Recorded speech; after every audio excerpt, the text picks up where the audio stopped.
Hello, everyone. Thank you so much for joining us today.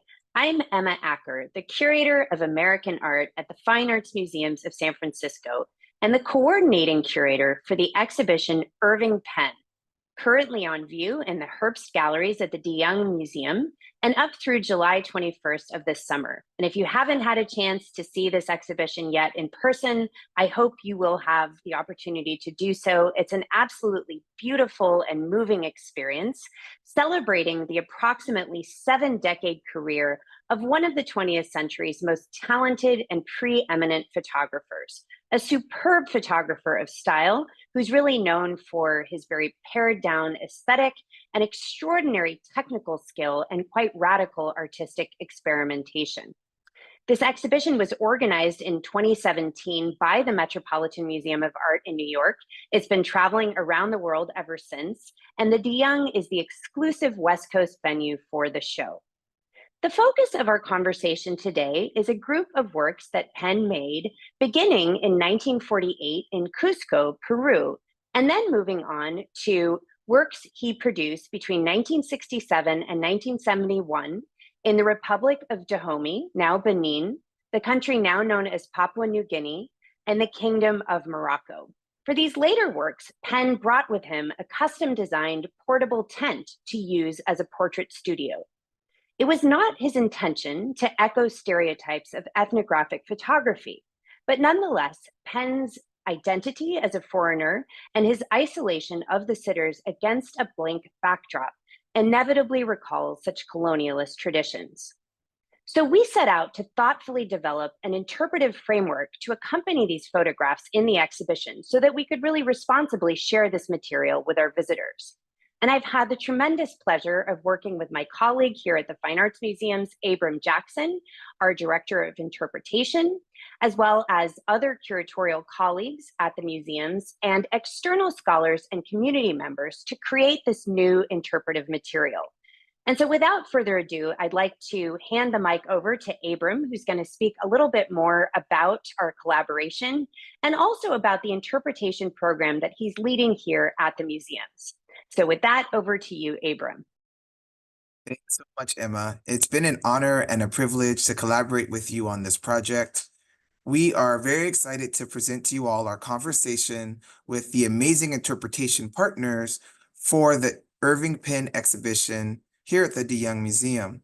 For some context, I'd like to share about my role as the inaugural Director of Interpretation, which is to ensure that we're telling the most inclusive stories about our permanent collection and special exhibitions to the broadest of audiences. I like to call this equitable interpretation. So far, this has meant supporting inclusive interpretive framing, reviewing in-gallery didactics, and developing an interpretation partners program.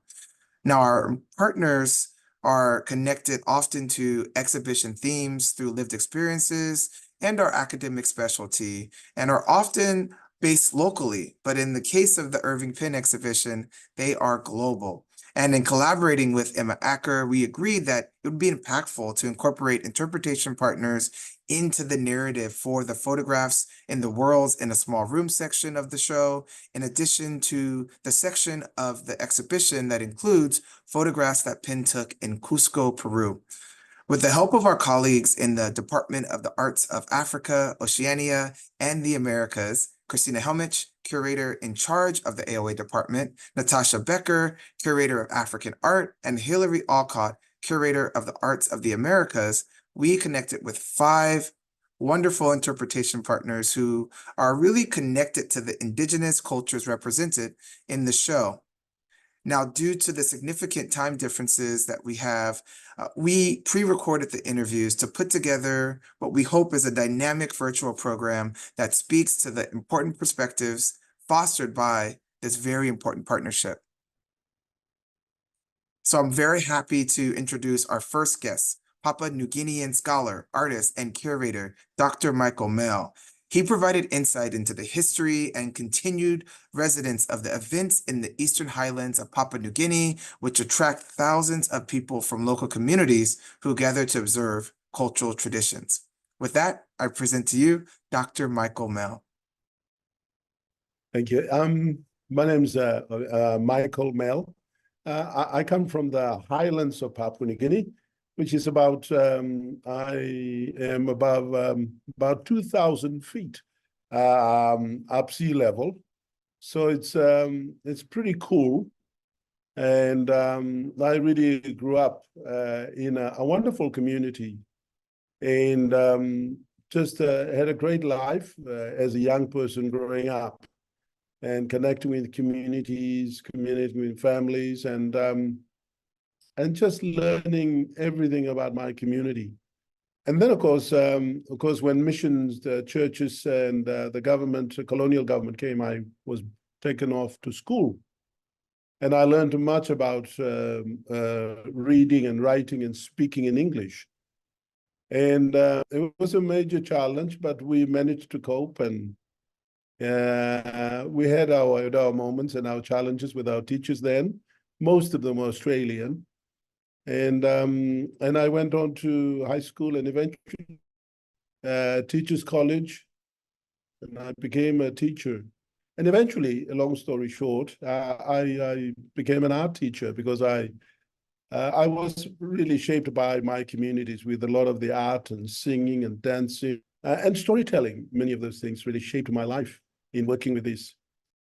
And then moving forward, I really became engaged with the De Young Museum. Absolutely wonderful, wonderful space, and great cultural material from Papua New Guinea there. And from across Papua New Guinea, a large portion possibly from the sea peak.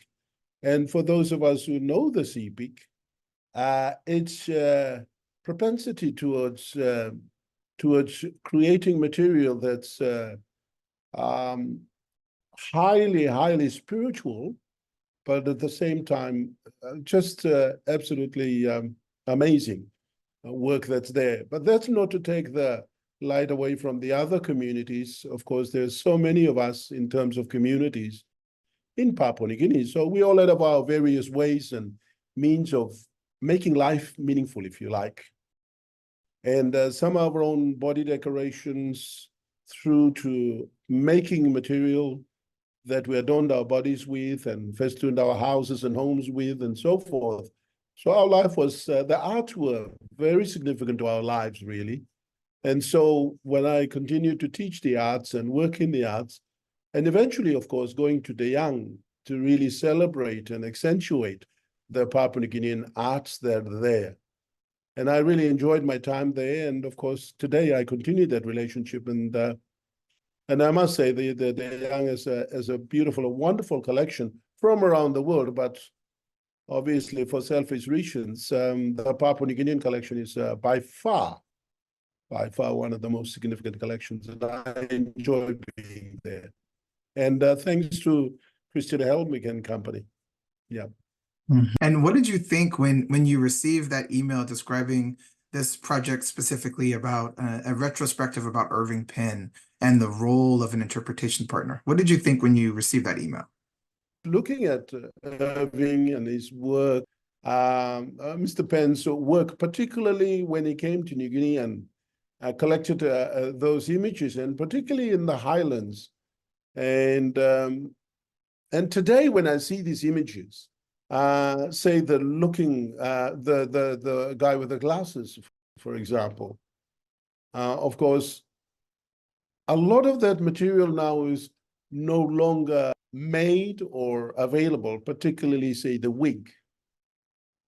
And the photographs quite often are very significant reference points for us because sadly, a lot of our cultures are changing in some ways for the better, but in a lot of ways for not so good reasons.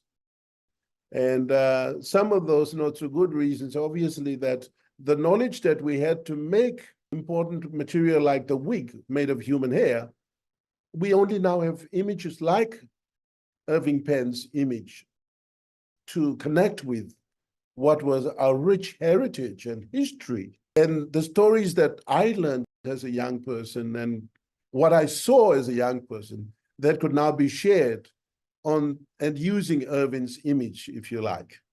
So having to describe the images and the things that I saw as a child And now as a person in a community where these are no longer available and present, and the knowledge and skill with which they were made has been forgotten. And that's a sad aspect. And so Mr. Penn's image is a reminder, is a way in which we keep in touch, if only in memory, but certainly an important aspect of what made our communities great communities and creative communities and communities that had a wonderful, wonderful and a very meaningful life.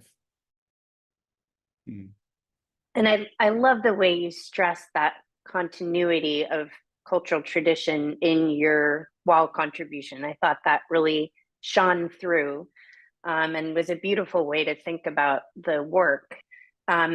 I was wondering if you could talk a little bit about your experiences contributing to the project. How did you approach the work, and how has it impacted your ongoing practice as a scholar and a curator and an activist or a culture bearer? The knowledge that I gained as a child and in growing up, having that to be shared with an image, and then leaving that for legacy, I think that's very important. And then having a voice, sharing that information, telling the stories, I think were very important. And that also comes back to me as a child growing up. I remember some of the wonderful stories that were told to me as a kid. And a lot of it was oratory. And of course, our communities were very significant in terms of oratory skills, and communications was mostly that way. And so I think having to share that information in the same way, it also continues that tradition of oratory skills and oratory processes of communication, and particularly working with photographs. You don't have, in the days of moving images and technology, in the way that you can cut and piece together a story in so many ways, having to go back to looking at an image and then sharing your experiences and the kinds of things that you experienced. And so as a child growing up in the highlands of New Guinea is a very important part of that kind of continuity, that kind of language use and oration that actually is carrying on that tradition. And I think I find that to be quite significant as well in amongst the images and the images that Irving Penn took when he visited Papua New Guinea and in the highlands. So yeah, that's really, for me, I think it's been a great experience so far, particularly in terms of storytelling and sharing information, information by talking and connecting.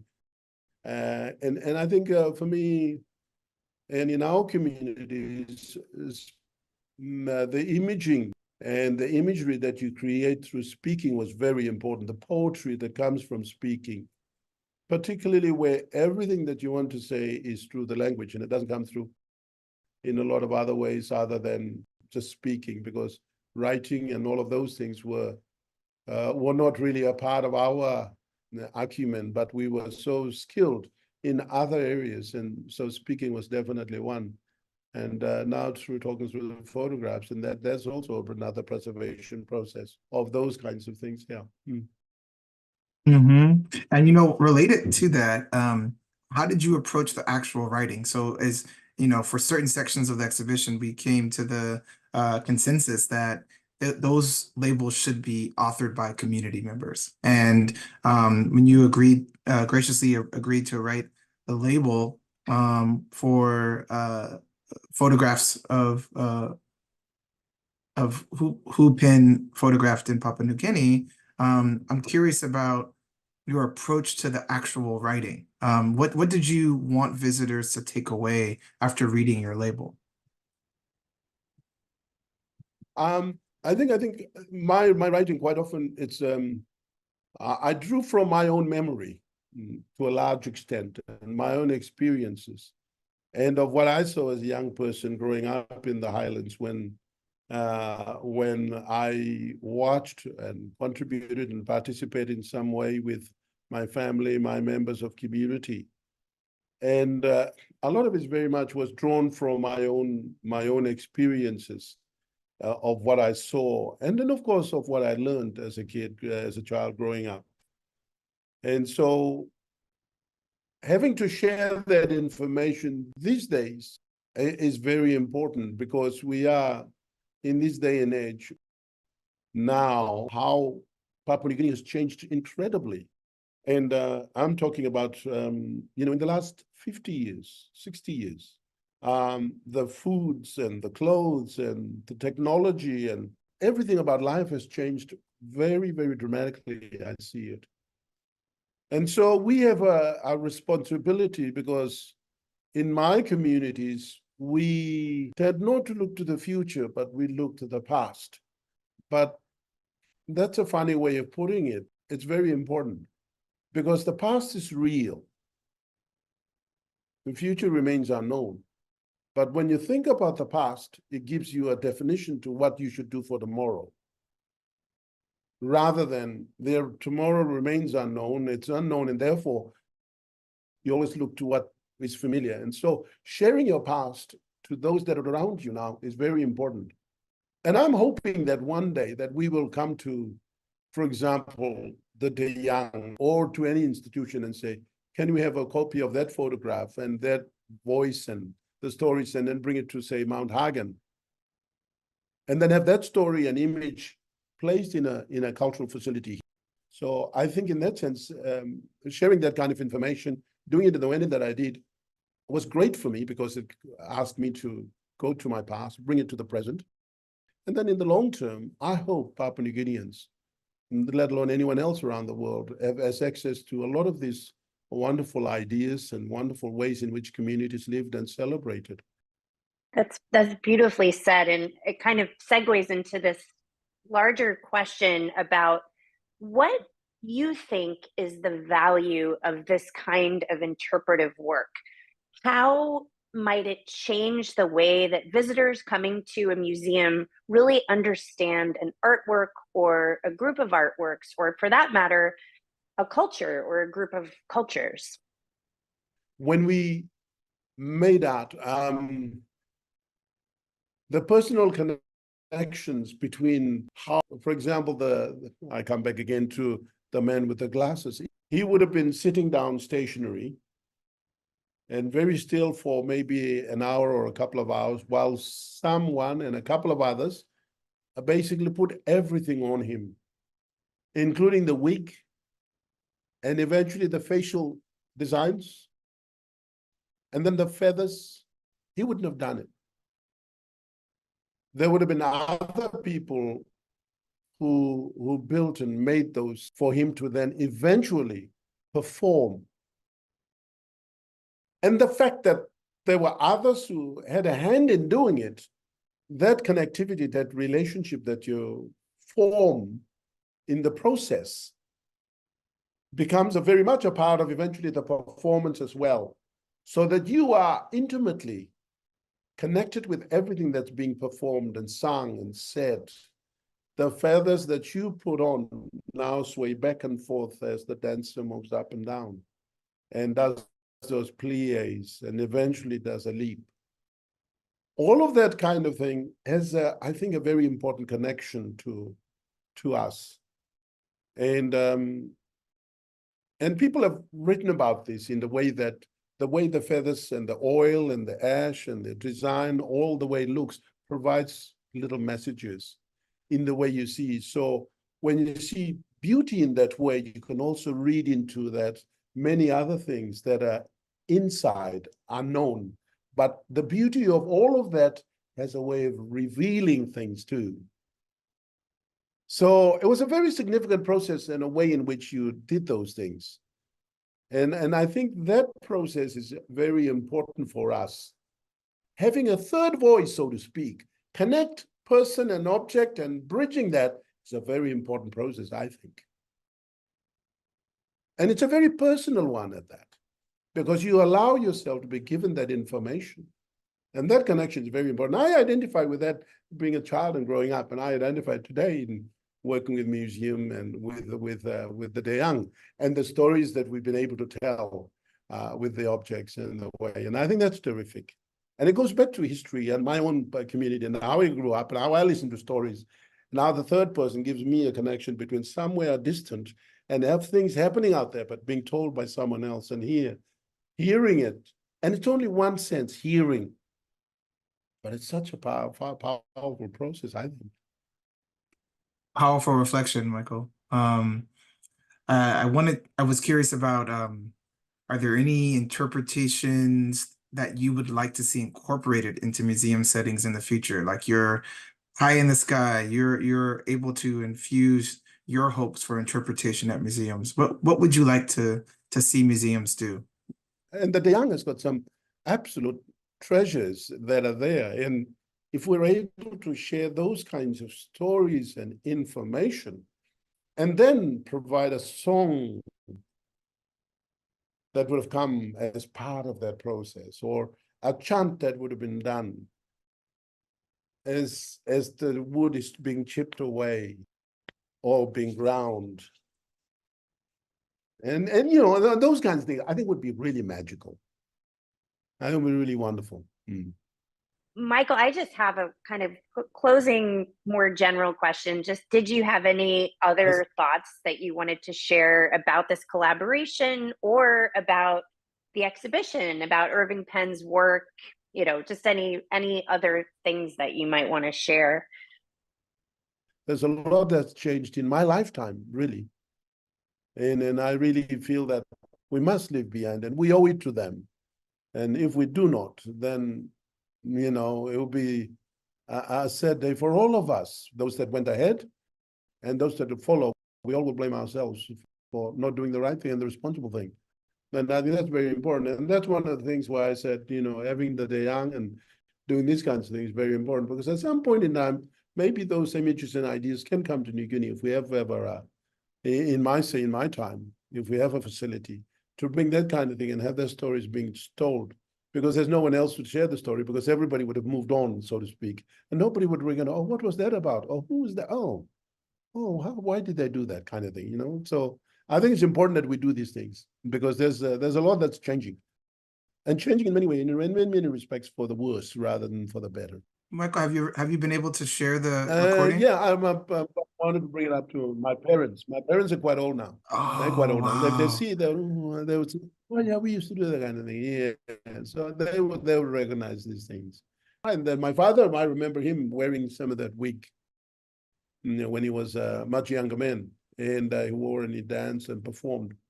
It was very spectacular in the way they did those things. So I remember him as a kid.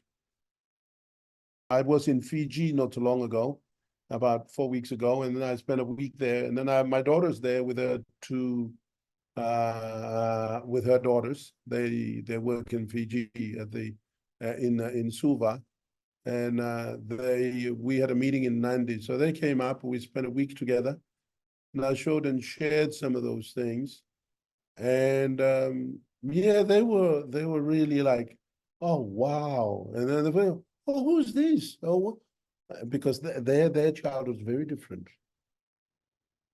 And then I said, no, this is from where I'm from when I grew up as a child, and your Tota, your grandfather, dressed up like this. Oh wow. Oh wow, you know, that kind of thing. So you could see and really connect with these kinds of things. So, and we just have to make the time and then provide the spaces and the material, you know, put in places where they could access, and then have someone come and provide those stories and information to really have that connection and have that relationship built. And I found that at least in that familial situation, the response and the reactions were just years of amazement, and you know, it's just, oh wow, excellent. But yeah, once again, thank you ever so much. It's been great. Thank you so much again, Michael. And now I'm really delighted to introduce Dr. Seloua Luste Boulbina, who's a philosopher, political scientist, and art critic, and who offers her responses to the group of photographs that Penn took in Morocco. Welcome, Salua. Thank you. I can tell that I'm a philosopher and a politist as well. And I'm interested in art and write papers, articles, and books about arts, and especially the decolonization of knowledge, included art and, and literature. And can you tell me about what did you think when you received the email describing this project and the role of an interpretation partner? I was very surprised because I didn't know this function, and this function in a museum in the US, and I was very interested in finally, and so I was so interested in. And it was a pleasure for me to collaborate modestly to this work, or to this project. And then I involved myself proportionally to the interest I had in the project. For our kind of audience members, just to give them some context, Salua wrote a section text about Irving Penn's practice of taking photographs in Morocco, and she also wrote an object label for Gedres. And I wondered what you wanted visitors to take away from your contribution. I think that the most important thing is to be able to watch or to see an art piece and to understand the issues of this art piece now and more in the past. And Salua, what do you think is the value of this kind of interpretive work more generally? How might it change the way that visitors to a museum understand an artwork or a group of artworks? Alors, for me, it is a way, that's a way to learn something, to discover something, and to leave the place with more mental comfort. I think it's an important point for me because I'm thinking about the North African descent, and we have to be respectful with them. So for me, there is a lot of level that this kind of operation, if I can tell that, contributes. When you mentioned this, the kind of, from your perspective, lack of this type of interpretive approach in museums, and so in France, and so what kinds of interpretation would you like to see incorporated into museum settings in France and beyond in the future? I think that your initiative, your the invention, this invention you created in this for this exhibition, and maybe for other exhibitions in the US, is must be developed in France in the French perspective, because the French perspective is not the same But I think that it could be very, very useful for everyone, and for the institution to be responsible, for the public to be aware of, for everyone to participate to improve the situation. And then are there any collaborative projects that you would love to kind of work with museums in France? Is there like a pie in the sky or like an ideal project that you would be interested in collaborating? I will be very interested in collaborating to an exhibition with contemporary art piece and past one, because I think that it is another way to show the transformation of the gaze and the destruction, eventually the destruction of the colonial gaze. Not always, but sometimes. I think it's for me, it could be a way to reconciliate everyone to the past, because the past is divided, and how to do things to I don't know how can I say, to connect people from separated memory.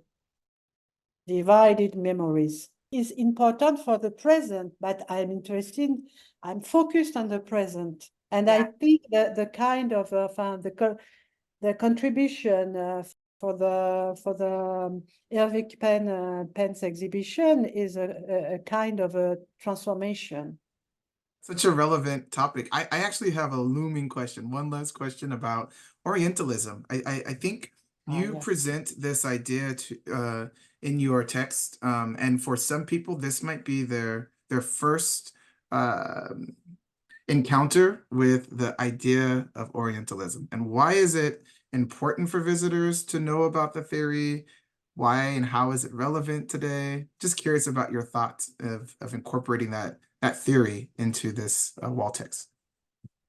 In 1981, I think, around this, this year, Malek Alula, an Algerian poet, has published a very important book. The title in French is Le Harem Colonial, the colonial harem.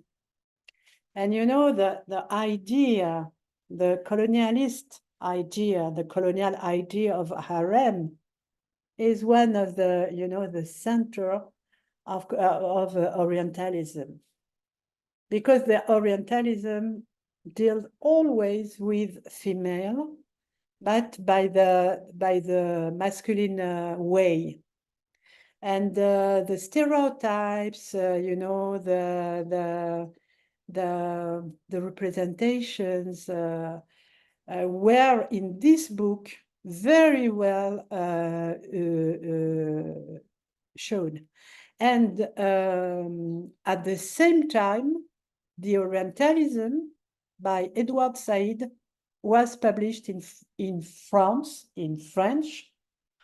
I bought the book immediately. Nobody around me was interested in, because I was with French from France. You know that France was not very international, and the university are not international like in America. And so I had the two, the two pieces of the puzzle, the images from Malek Alula. I don't know if the book is published in English or in the US, maybe. I hope that. But Orientalism from Edward Said was not a Bible, of course, but an intellectual, reference, master reference. Oh, Salua, it's a joy to know you and to have collaborated with you on this project. We so appreciate it. Réciproque. Say it again. C'est réciproque. Me too. Oh, c'est Aw. réciproque. Oh, yes, yes. Yeah, it's just been absolutely wonderful to work with you, Seloua. Thank you so much for everything you've Thank brought you to both. this project. Next, I'm happy to introduce curator and scholar Dr. Andrés Garay Albújar, who shared his expertise about the rich photographic tradition that existed in Cusco, Peru, prior to Penn's arrival there. Muy bien, yo soy Andrés Garay, soy peruano, limeño, vivo en el norte del Perú, en Piura, trabajo en la Universidad de Piura. Tengo ya cerca de 25 años como investigador de la fotografía peruana. Soy fotógrafo también, aunque últimamente he dejado de hacer las fotos, pero en mi época universitaria tomé muchas fotos y gané algunos premios. Pero a partir de la tesis doctoral que empecé el año 98 sobre Martín Chambi, he desarrollado básicamente mi trabajo en la universidad como investigador en la fotografía peruana. Y he puesto el énfasis, el acento en el sur peruano, sobre todo investigando sobre la fotografía en Arequipa y en Cusco. And then my question is, what did you think when you received the email describing the project and the role of an interpretation partner?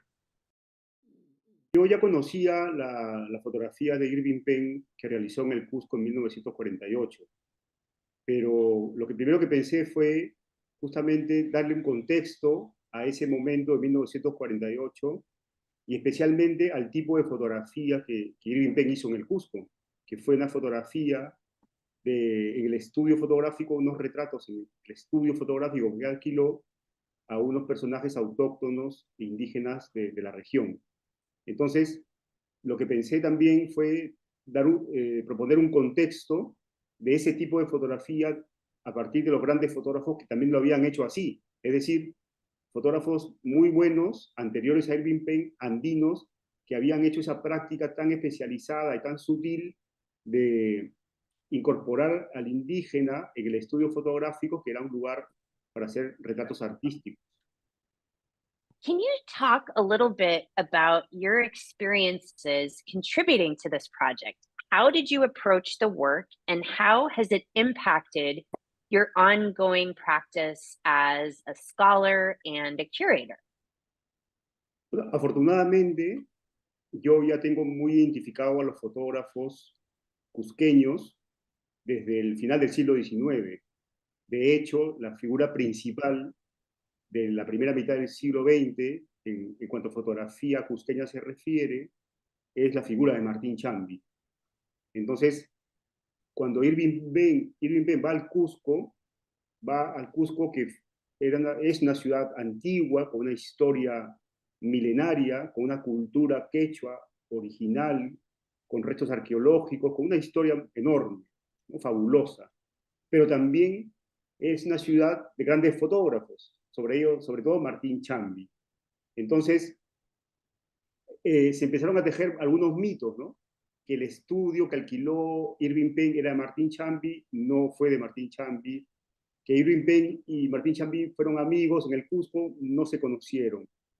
Lo importante que hay que ver aquí, según mi perspectiva, es que Irving Penn ejecutó y produjo un tipo de fotografías como lo había hecho Martín Chambi y otros fotógrafos andinos como también su maestro Max de Vargas. Y esto es un aporte significativo porque Irving Penn cierra un círculo de un modo de hacer fotografías sobre personajes autóctonos. You know, for certain sections of the exhibition, it made sense to have community authored labels. And so how did you approach the writing of your respective labels? What did you want visitors to take away? Lo primero que impresiona de una imagen de un indígena en un estudio fotográfico es la presencia de ese indígena con sus ropas, con su cuerpo, con sus accesorios, ¿no? Yo creo que la imagen es bastante poderosa. Las imágenes, en realidad, de Irving Penn y de estos fotógrafos, de decidir e invitar a un indígena al estudio fotográfico, implica un procedimiento creativo fuera de lo normal, ¿no? Que solamente podía ejecutarse correctamente si tenías una mirada artística y si tenías un trato respetuoso con esa persona que está fotografiando que es de otra cultura. Entonces, lo primero que impacta es la imagen. Y luego viene el dato complementario, que es la información. En el caso de Penn es muy concreto, porque Penn estuvo en diciembre, en las Navidades de 1948 en el Cusco. Y no solamente eso, sino que a partir de ese proyecto o de esta producción que hace Irving Penn en el Cusco, da inicio a un gran proyecto personal fotográfico en diferentes partes del mundo, con esas características también, de darle un espacio y darle una visibilidad y darle también una dignidad visual a grupos de gente o a gentes que pertenecen a unas culturas periféricas, invisibilizadas también, hombres y mujeres. Yeah, thank you so much. And what do you think is the value of this kind of interpretive work? How might it change the way that visitors to a museum understand an artwork or a group of artworks? Es muy interesante la pregunta. Una fotografía hecha sobre una persona originaria, aborigen o indígena de una cultura, de por sí ya es una imagen fotográfica con una información etnográfica o antropológica, ¿no? Es lo primero que uno ve, es el otro, el fotógrafo y el otro siendo fotografiado en un estudio fotográfico. Pero también hay que considerar que Irving Penn es un retratista por excelencia. No es un paisajista, no es un fotoperiodista, sino que es un retratista. Y el retrato es el género más social, el más humano por excelencia. ¿Por qué? Porque el fotógrafo retrata y representa la figura humana, el alma humana, los rasgos humanos. O sea, el retrato es un género sumamente complicado porque tienes que plasmar las emociones, los deseos, las características de la persona que tienes al frente de la cámara. No cualquiera es un buen retratista. Y Irving Penn, cuando hace esta serie en el Cusco, lo que está diciéndonos también, por lo menos a mí, que yo soy investigador de la fotografía en el sur peruano, es qué tan buen retratista es porque está haciendo fotos de retrato como lo hizo Martín Chambi, este gran maestro de la fotografía peruana y universal, o Max de Vargas.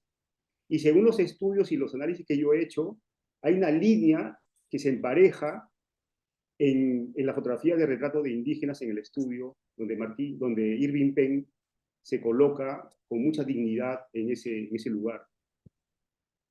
You. I have a question about what kind of interpretation would you like to see incorporated into a museum setting in the future? Bueno, eso responde a los gustos de cada uno, a los intereses temáticos, pero un proyecto que me gustaría ver a mí en un museo, de hecho, es justamente de lo que estoy hablando.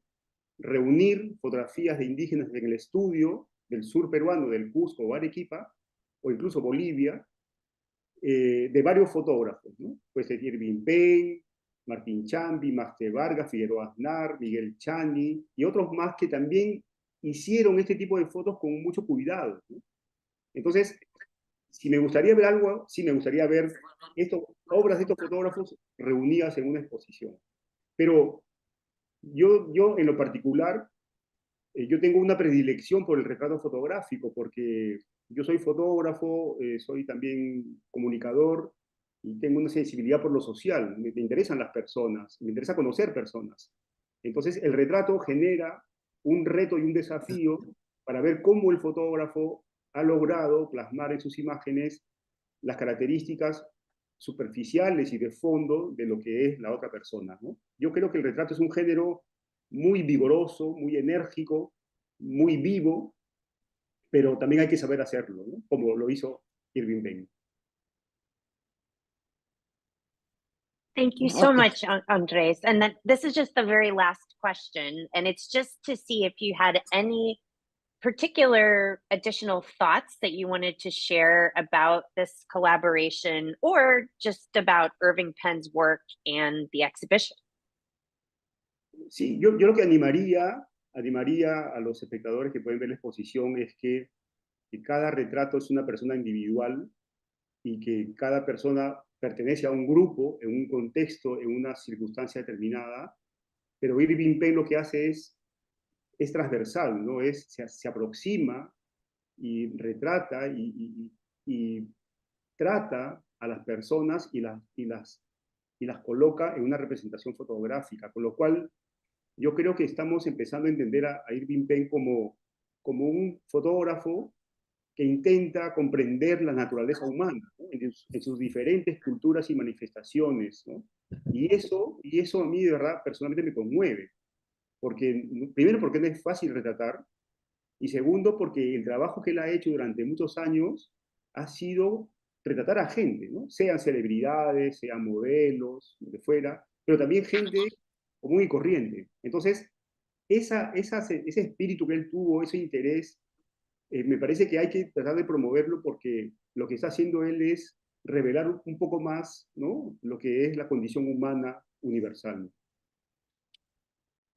Thank you so much for these insights, Andres. And finally, I'd like to welcome Baidi Kamagate, who's a photographer originally from the West African country of Guinea, who now resides in San Francisco, and who shares his reflections on the photographs that Penn took in the Republic of Dahomey through an artistic lens. Baidi, welcome. Thank you, Emma. Thank you. My name is Baidi Kamagate. I'm originally from Guinea, West Africa. I moved to this country back in 2014. Came through an exchange program student. Then, yeah, I've just been all the places in the city, from Chinatown to Japantown, from the Mission to the Marina, you name it. And observing the house style, what's going on. Oh, this is Victorian. This is, there's another name for it. I'm like, oh, okay. And realize how the light, the pattern of the light through the day, during this time of the year. Oh, wow, sunset is here. Oh, it moved that way. Then it really opened another thing on my head on how I pursue photography and how I see things around. And yes, and then we slowly get out of that restriction, slowly interacting with people. And unfortunately, George Floyd things happened. So we were all out there taking photos and documenting life. Then suddenly you got so many people around you. Then you have to relearn again how to react to people, how to shoot people, and I'm like, whoa, this is such a quick change, but you're adapting and you get to know people and get to chat with them and then understand what they're doing. And yes, this is Baidi in San Francisco for you. Wow, that's amazing. I this is appreciate that context. I don't think we knew that kind of story, like how you came to be a photographer, especially a photographer that specializes in the experiences of San Francisco. So that was really special. Thank you. For this project, what did you think when you got that email describing this project and the role of an interpretation partner? Well, I didn't believe it first. I didn't believe it. I don't know why. Sometimes you need it. And yes, you pursue it, which again, thank you. You pursue a little more and you say, yes, Baidi, I think you can help with this project. I think you have you see things and you understand things and you know people. Let's see how we can make it work. Then yes, that actually was, I call it trust. You trust me, and yes, that really even give me that motivation to even do more, So overall, it was a beautiful experience. The way everything started, because I started with less optimism, and then suddenly it opened up like, oh yeah, it's actually happening. But young, let's do it. Can you talk a little bit about your experiences contributing to this project? How did you approach the work and how has it impacted your ongoing artistic practice? This project really changed a lot of my understanding of photography to start with. I did my research about Irving Penn and then about his work, I think when I brought into this project, I was only focused on a specific part of it, the Dahomey people, and I just saw one part of it. Yeah, it did change a lot personally as a photographer, which I mean impacting my way to shoot now every day, you know, because before I wasn't really paying attention so much of the people, you know, I was again all about the cityscape, the sky, you know, what's happening around. I would say sometimes cars, you know, less car, but more about the city in general. So if I would talk technical, it was like I used to shoot wide, everything about big, you know, the houses, the door, the detail on the house, you know, because that's what I was on love with. The bridge, a lot of photos of the bridge. That was all about me. Then working on this project, see how Penn was able to capture people simply by putting against the wall or in a corner, got me understand like, no, you don't even need much to do a portrait of people or shoot people. You don't need much. All you need is just the people. So stop thinking so much of like, oh, you need this proper setup. No, all you need is just a people, a body. And now, yes, all my work is based on finding moment with people in it. When before it wasn't. It was just finding just the moment. If it's the moon, if it's the sun, if it was, you know, but now I'm more focused on like, okay, what these guys doing down there? Oh, what's happening here? Or framing people into a moment. And it's that changing all my new aspect of seeing things. And since I'm tall, I use my wide angle where I used to use for house. Now I'm shooting them on people because I'm like, oh, she's a little small, she's shorter. So let me approach her from a higher angle and see. So it's again so much to open, so much way to see things now. So yes, beautiful impact. 5-star.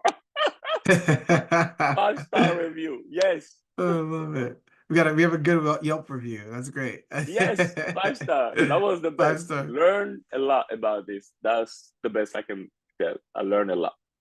Still learning. For writing, Baidi, so like, you know, for this, it made sense for us to have, for certain sections, community authored labels. And so we asked you to write a label. How did you approach the practice of writing? New, tough, hard, because again, English not my first language. I have a way to describe things as I see it. And when it comes to writing, is a little different. You know, it's pretty much say less, say a lot, but on less, you know. So there's so much about pen work. There's so much about those beautiful photos it took, you know.